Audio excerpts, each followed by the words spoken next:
What if I told you that you have been approaching your mornings all wrong? Because you have been running around, reading all the self-help books, watching all the videos, and you have been copying someone else's most beautiful, most aesthetic, successful morning routine. You have been trying to do all the different habits, and here's probably how it went. You watched this video and it was really, really inspiring. So you thought to yourself, okay, this is the time right now. I'm going to try it out, and I'm sure this time I will follow through with it. You ended up trying it out.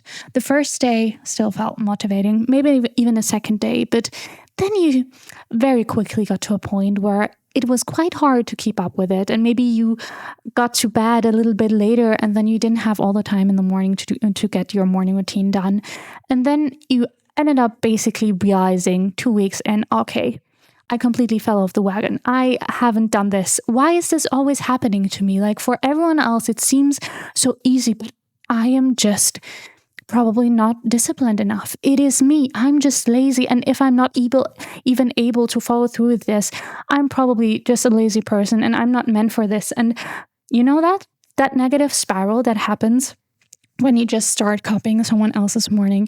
And this was me a couple of years ago. And since then, I have done a lot of development and I have realized a lot of things. And the way I'm approaching now my mornings and my morning routine and rituals is very, very different. And if you have been craving to find a routine or a ritual, something that you do in the morning that feels good and that feels unique to you and to your situation, then this episode is for you. So let's start properly. Hello, my sunshine, and welcome to a new episode of the Hot Girl Morning Podcast. I am very excited and very grateful to have you here. And I honestly feel like once in a while, I just need to make an episode about like habits and morning routines and all these things, because you know that thing when you have implemented things in your life and they just become second nature, and to you it's just so normal. And I think that is the way I'm approaching mornings and habits. And I recently had a conversation with someone talking about these things, and I just had this feeling that maybe there's someone out there who still needs to hear this, because I think this is one of the biggest things that get missed when talking about morning and morning routines. And as always, please take everything what I'm saying with a grain of salt. I want you always to be like reflective of what you want in your life. But with what I'm sharing with you, it is very much also open to you implementing your own ways of doing things. Well, if you don't know, my name is Greta. I'm an accountability and empowerment coach. And on this podcast, we talk about all things personal growth, mindfulness, self-love, manifesting your dreams, and becoming the best version of yourself. So if any of these topics sound interesting to you, make sure to follow this podcast, rate it 5 stars if you really enjoy it, or maybe send it to a friend who might need to hear this today. And honestly, what makes me even qualified to talk about this topic? Well, for once, I have been very deep into all these different habits that you should do to feel successful. And I have been very deep in these things for years and years and years. And basically for the past over 4 years, I have been working as an accountability coach and empowerment coach. And basically what I do help people with is to stay consistent with the purpose that they have, with the dreams, with the goals that my clients have. And that is often also connected to some type of morning ritual, morning routines, habits, and that type of stuff. And I had a lot of conversations and I had a lot of learnings, and I wish I knew them sooner, because first of all, the way the morning routine world is kind of built up, very much it comes from more that patriarchal standpoint. And a lot of books that you will read in the self-improvement bubble is from a wealthy man who has built their own business and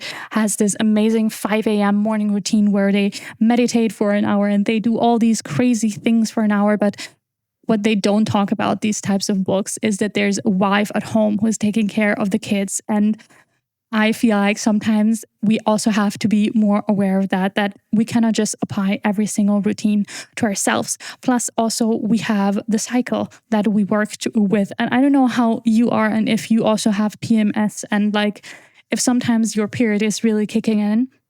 My motivation, my way of showing up is different on these days. But let me stop talking about all these fluffy things all around, and let me ask you and share with you the most important part of this whole episode, because this is something that gets missed so often, because people just sit down and are just like, okay, these are all the beautiful things that I want to do in my morning, and writing like a long, beautiful list. Like me, probably like 7 years ago, 6 years ago, I was sitting down with my journal and I would write down my morning routine. 6:28, my alarm goes off. 6:30, I'm going to the bathroom. 6:40, I'm doing, like, it was really down to the minute. And I'm just like, no. I don't want you to do that. Well, if that works for you, you can do that. But here's the important part. And again, the most important part of this whole video. Before you start planning, preparing anything about a beautiful morning routine or morning ritual, and this also goes with like evening or night routines or anything like that, or any routines in general, I want you to ask yourself, what is the goal that you have with this morning routine or with this morning ritual? What is the energy that you want to create for your day? What is the feeling that you want to create? Because that is honestly such a key, important part. Your morning routine will look completely different if your goal is to feel strong and fresh and ready for the day, versus if you are craving a morning that is like calm and relaxed and where you can be like mindful and present. So this is the number one first thing that I want you to really become aware of when you think about your morning. And in general, something that I love to do is like, I like to adapt my morning routine. So it is not like for a whole entire year, I have the whole exact same morning routine.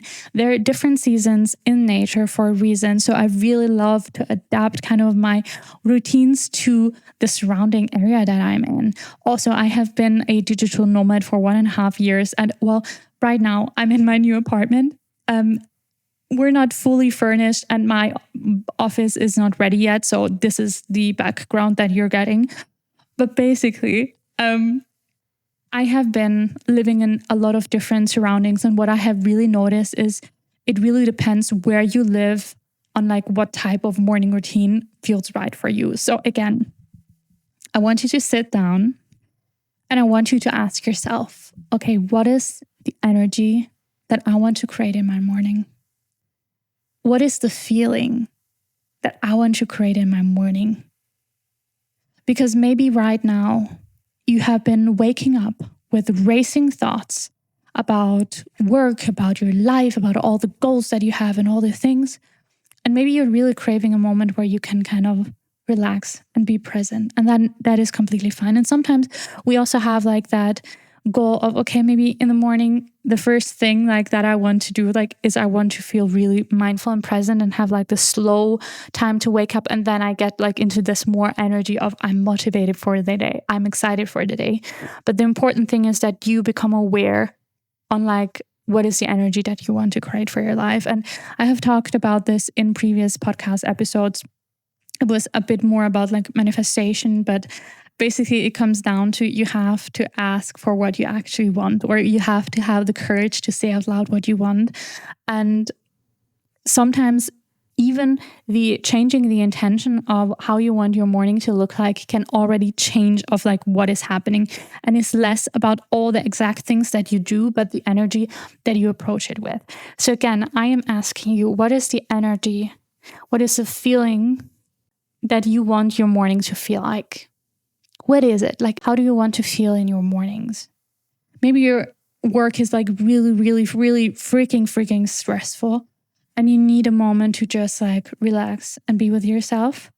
Then that should be your intention. And I love working with intentions. And I have to add a very, very important point also at this point of time. If you don't know, there's a difference between a morning routine and a morning ritual. I used to be the person who would always follow a morning routine. A routine is basically you always have like these couple of things that you do. Like it is just you start with this and then you do that and then you do that. And basically a morning ritual is more something intuitive. It's like, okay, you have different options available and you can choose how you're spending your morning. I feel like sometimes when you're still at that point of discovery and it's really hard for you to connect your intuition and to know what you want, it can be very, very helpful to have like a morning routine. But if you're already at that point where you kind of know yourself and you know what you want, then I would personally say that a morning ritual could be more helpful. So basically, again, you start with figuring out what is your intention for the morning. Like, what is the energy you want to create? What is the feeling you want to create? And based on that, you can just also sit down and make a list. The first things that I want you to write down, okay, what are the non-negotiables that you have to do in the morning to be able to leave, to go to your work or to do whatever you are doing in your life. So maybe you always take your shower in the mornings, then you write down, okay, I want to take my shower, I need to brush my teeth, I need to eat a breakfast, whatever it is. You can write down, okay, what are the non-negotiables that you always have to do to be able to exit your home. The second thing is that I want you to do is to think about what you just came up with. Okay, what is the energy and the feeling that you want your mornings to feel like? Based on that, what are some things that you could do to make that feeling happen? And it's not always about taking now, okay, I want to start my morning with a 30-minute yoga session. If you're able to do that and that feels right for you, then that is freaking beautiful and amazing. But there are sometimes even ways where, for example, okay, you want to feel motivated in the morning, you want to feel energized. And okay, how about you would put on an amazing playlist while you prepare breakfast, and it's kind of your time to have your soul dance party, and you can just move your body and kind of get into this different energetic field, if that makes sense. So are there some ways how you can connect maybe 2 points or something together? This is something that I want you to think about. And you can literally just write all these things down. And it is not about, in the end, doing everything you have written down, but it is about gathering an idea of knowing, okay, for me to be able to feel relaxed and less like stressed in my mind, these are things like from my past, from my experience that are really helping me. And I want you to view your mornings a little bit like your energetic shield. And sometimes it is so easy that you run around thinking 24/7 and worrying 24/7 about all the things in your life. Maybe you have someone that you need to take care of, or work is really stressful. And I feel like that is one of the hardest things if you do not create like this energetic shield, and everything that you're worrying about, it happens like 24/7. It's like when you wake up, the first thing that you do is you get these anxious thoughts. So what we need to really, really practice is creating an energetic shield of, yes, there's time where we need to think about all these different things that are going on in your life, where you need to think about your work, but there are times in your day where you're taking back control over your life, where you are choosing your focus for the day, and where you're just like, okay, right now, this is not the space to overthink about this. This is right now not the space to like think about these topics in my life. And right now, I'm really protecting my energetic shield, because it's so easy when you're going through the world that there is like all these energies from outside that are coming towards you. You hear all the like crazy stories of what has been going on in your like friend's life, and you watch the news and all these different things. But I really want you to become aware of your energetic shield, and especially in the morning and the first 30 minutes that you protect it. This can also look like not going on social media for the first 30 minutes of your day, because that is kind of like you're getting to a point of like comparing yourself and doing all these different things. So again, create this protective shield, and you become more aware of, okay, what are the things that make me feel good? The next point that I want to get at is I sometimes like the idea of having like different type of routines or rituals depending on the day. So this could be like, sometimes you have that freaking morning where the night before you tried to fall asleep, but you were really struggling with it and you ended up not getting enough sleep. And sometimes, in general, sleep is one of the most important things that you can do for your own well-being.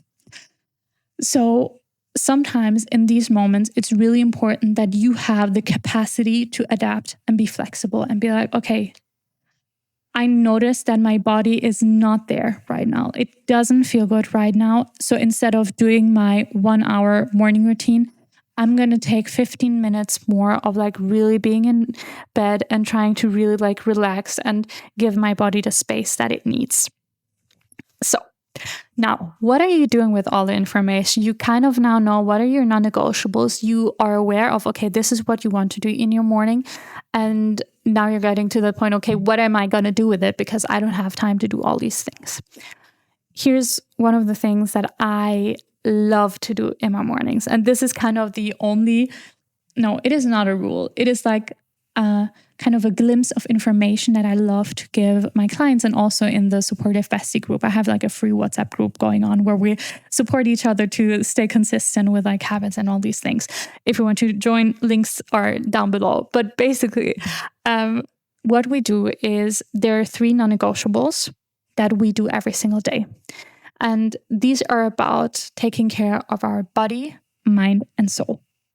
The way I love to look at my morning ritual and in general my days is that within these different categories, I can decide how I'm going to follow through with it. I'm going to decide how I'm going to practice these different areas, basically. So if I'm thinking about my body, here are different habits that I love to do to make sure that I feel connected and strong and good in my body. Either I love to do like mindful stretches / yoga. This is something that always gets me back to center, back to peace. Something else that I love to do is to go for a hot girl walk. If you don't know, a hot girl walk, this is the inspiration of the name of this podcast, actually. It is basically where you go for a walk and you spend your time on your walk, connecting to your vision, connecting your dreams, being like very kind to yourself and being like your supportive bestie. And the other thing that I really love to do is like a soul dance party. So it's basically I put on music, I'm alone at home, I'm cooking, I'm doing things, and I'm just dancing around like a maniac. And basically you can come up with your own things that make you and help you feel connected to your body and kind of get your body moving. Because a lot of times, a lot of like anxiety, worry, that kind of these energies, they are stuck in our body. And sometimes it really helps if you get to like move your body. So these are just a couple of examples out of my life, and very small like advice from my side. Give these habits, give them just a cool name. And I feel like it makes it so much more fun to do things. And I recently just noticed like scrolling through like TikTok or Instagram, like sometimes if you just have a cool name to it, it feels so much more exciting and fun, like to do the things. So that's one thing. So basically body, you figure out what you want to do for your body, for your mind. The things that I love to do for my mind is like a journaling. And I have a specific type of journaling that I love to do at the moment. Basically, I sit down in the morning and I journal about my perfect day. I really allow myself to really think about it. Like just imagine that by the end of the day, you're sharing with your partner or with your best friend or with anyone, and you're just like, I had the best freaking day. Guess what happened? That's the type of energy that I want you to feel. And basically in the morning, you're sitting down and you're writing down, okay, how would today look like if today was a perfect day? And this is also with being aware of like what's happening. Maybe you know that you have like a dentist appointment and maybe you don't like to go to the dentist. But even like, let's say you have a stressful day at work ahead and you have a lot of things. Okay, how would that perfect day type of person handle it? Like your higher self, how would they go through a challenging day? And this is something that is so powerful. So sit down, really think about, okay, how would my day today perfectly look like? What things do need to happen? And this goes again back into that manifestation energy for ask for what you want and you shall receive it. That is one thing that I like to do for my mind. Something else that you can do is like reading, or something else that I do, which is not in the morning, is like a end of day reflection. I even have like an Excel sheet. You can get that for free. You can just DM me on Instagram if you want that. But basically, I always reflect by the end of the day of like lowlights, highlights, what were like my energy drainers, what were my energy amplifiers. Did I end up doing like my body, mind, and soul practice? And these are just a couple of examples, but this is basically kind of to activate your mind. And the third area is your soul. Oh, and honestly, that is my favorite area because this is, again, not about the amount of time that you spend on doing the things, but it's about the energy that you bring into it. And for me, things that really activate my soul, make me like connected to my purpose, connected to my why, connected to like source and humanness, and just being aware that I'm this tiny blob on this huge earth and I have this gift of being alive, like that type of energy. What I love to do is like a visualization. I often write myself a visualization letter and I record a voice message for myself and I end up listening to that. Or I have like this manifestation letter that I read out loud for myself. Or you can also do affirmations, anything like that. I will also link some episodes down below where I share a bit more about like manifestation letter and affirmations and all these different things. But the idea behind the soul is basically, or the soul area, is that you really connect to your humanness and like really being present. You can also like meditate, but that you really like feel this gratitude of being alive because you being here, like that is the biggest gift. And it is really about that perspective shift. So these are a bit of the different things that I love to include, and the way I'm handling my mornings. It's not like I have to do this I have to like do yoga every single morning. No, it is like I get to choose. And it's not like I have to do anything, I get to, because this is not a fight against myself. Like doing different morning rituals and all these different things, this is not a fight against myself. This is an act of self-love. Like, really? I want you to look at your mornings and at the way you're in general approaching life. This is an act of self-love. This is not supposed to make you feel shitty about yourself. This is supposed to support you in the person that you want to become. I want you to take a really deep breath right now and know that you're safe, you're loved, and you're protected. And you are meant for a big, beautiful, vibrant life. And with living that big, beautiful, vibrant life, it is important that we sometimes ask ourselves a little bit more of like what we even want. So what is the energy that you want to create? And if you're at this point of this episode, I want you really to sit down and think a little bit more about, okay, what are your non-negotiables for the morning? Like, what about the things the feeling that you want to create? What are the things that you really want to implement in your life? And how can you make that something that supports you? How can you make it easier? There's a huge thing with like adapting your environment to the life that you want to create. Like, you have to make it as easy as possible to do all the things that you want to be doing, and you have to make it super hard to do the things that you don't want to be doing. So for instance, if you notice that scrolling on your phone in the morning is not the best thing for you, then why the hell do you have your phone right next to your bed? And don't tell me that it is because you have an alarm there. You can get an alarm for like €5 or dollars or wherever you are and whatever like money exchange, whatever you have. But you have to honestly make it easier to do the things that you want to be doing. And again, remember the thing about the energetic field. I really want you to protect your energy in the morning. I really want you to create that moment where you are really present and where you're really aware, okay, today I get to live another day on this earth and I get to create this energy for myself because it is my choice. And so often we run around and we feel so out of control with so many things that are happening. But I want you to become aware that you are in control. And I want you to step back into like getting that control and being like, okay, this is the energy that I'm feeling and that I'm creating today. And if you have been here for a while, you know, well, probably just one episode, you know, this is not about suppressing any emotion and always trying to be happy and always like, no, this is about creating a moment where you get to reconnect with yourself, where you get to be present, because sometimes the life outside in the world can be crazy, and we need to have like our own energetic field where we feel safe inside and where we just know, okay, it's going to be all right, because it is going to be all right. If that kind of like accountability, empowerment, if any of that sort sounds interesting to you, I actually have a weekly momentum program where basically you have a 30-minute call with me every week where I help you kind of stay consistent and stay aligned with the life that you want to be creating. That goes more like into accountability. I also have like a 3-month program, which is more focused on like your internal journey to like getting out of that feeling of stuckness and feeling overwhelmed and overthinking, but really back to center, back to feeling aligned and you following your own dreams. I have all the information down below. You can either book a free 30-minute call with me and then we can directly talk about it, or you can just DM me on Instagram at greta.webhofer, greta.webhofer, and then we can talk all about it, because honestly, I would love to support you on this journey because I know how hard it is to do it all on your own. And I'm so grateful that in the past, I have chosen people who supported me on this path. So I want to thank you very much for being here, and I will talk to you very, very soon. Bye.